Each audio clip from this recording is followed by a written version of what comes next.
Le paludisme, c'est une des 3 maladies infectieuses les plus meurtrières sur la planète, avec le sida et la tuberculose. C'est une maladie qui est due à un parasite, un petit parasite unicellulaire. C'est une maladie qui est transmise par un moustique.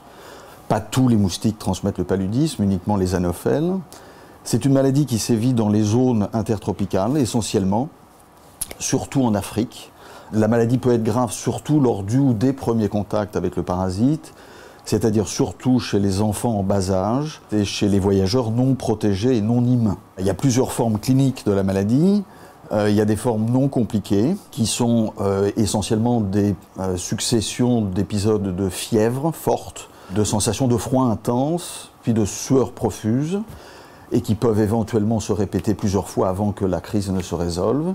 Et puis il y a des formes qui sont compliquées, qui s'associent avec des signes neurologiques, qui parfois peuvent dégénérer en coma et entraîner la mort. En termes de fréquence maintenant, il y a entre 200 et 500 millions de cas d'accès palustre chaque année dans le monde, et jusqu'à 1 million de morts par an. Il y a des traitements qui peuvent être soit curatifs, soit préventifs. Curatifs, c'est-à-dire qui traitent vraiment l'accès lorsqu'il est présent, ou préventif pour éviter que cet accès arrive. Les molécules qui sont actives contre le parasite sont des dérivés de la quinine, avec des drogues du type chloroquine ou amodiaquine. Le problème, c'est que la plupart des parasites qui sont en circulation dans le monde sont devenus résistants à ces drogues. Alors depuis le début des années 2000, il y a une molécule qui a pris le devant de la scène, qui s'appelle l'artémisinine, qui est issue de la pharmacopée traditionnelle chinoise, qui est extraite d'une plante qui s'appelle le Qinggaoshu et qui était extrêmement efficace. Malheureusement, là aussi, depuis quelques petites années, des résistances à l'artémisinine ont été décrites, en particulier en Asie du Sud-Est, au Cambodge plus précisément, qui est exactement le foyer d'où naissent la plupart des résistances à ce parasite. Donc on est évidemment en situation de besoin très urgent de nouvelles molécules et de nouveaux médicaments contre ce parasite. Le traitement préventif, ce sont les mêmes molécules, mais qui sont données à des posologies différentes.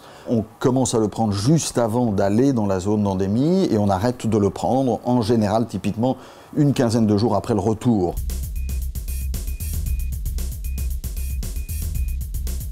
La recherche, c'est un espèce de continuum entre des aspects évidemment très fondamentaux, c'est-à-dire vraiment comprendre la nature même de l'infection, comment le parasite se déplace dans les tissus, comment il va faire pour rentrer dans les cellules, comment est-ce qu'il va échapper au système immunitaire de l'hôte, jusqu'à des aspects beaucoup plus appliqués, en particulier trouver de nouvelles cibles thérapeutiques, mise au point de nouveaux médicaments et surtout de nouveaux vaccins. Au sein de l'unité, on travaille plus précisément, on se concentre sur les tout premiers instants de l'infection, c'est-à-dire ce qui se passe juste après la piqûre par le moustique. Le parasite est injecté dans la peau, il va ensuite pénétrer dans les vaisseaux sanguins et arriver au niveau du foie. Et là, chaque parasite va rentrer à l'intérieur des cellules du foie qu'on appelle les hépatocytes. Et il va se multiplier en une dizaine de milliers de nouvelles formes qui vont être relâchées dans le sang et qui vont se mettre à infecter les globules rouges. Nous, ce qui nous intéresse, c'est la phase donc dans la peau et dans le foie. Le but, c'est d'essayer de comprendre, évidemment en termes moléculaires, comment se passe cette phase pour essayer de la bloquer. D'une certaine façon, comment est-ce qu'on peut induire une protection contre cette première phase, qu'on appelle la phase présanguine, par des vaccins.